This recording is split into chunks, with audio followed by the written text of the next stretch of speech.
মালিক জিজ্ঞাসা করে প্রতিদিন, বান্দা কি কারণে আমাকে ছেড়ে দিলা? হ্যাঁ, রাত 12টা বাজে তুমি ঘুমায় গেলা, মা ঘুমায় গেল, বাপ ঘুমায় গেল, বিবিও ঘুমায় গেছে, পাড়া পড়শি ঘুমায় গেছে। আল্লাহ বলেন আমি তো ঘুমাই নাই বান্দা, আমিও তো ঘুমাই নাই। সারাদিনে আমিও তো জগৎটা পরিচালনা করছি, তবুও তো আমার কোনো ক্লান্তি নাই, আমি তো ঘুমাই নাই। কেন ঘুমাই নাই জানো বান্দা?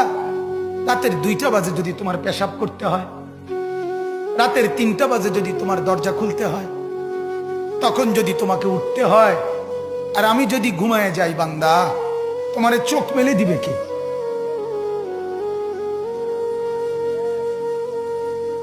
এই বাপ, চোখ মেলে দিবে কে? আহা, আল্লাহ আমাদের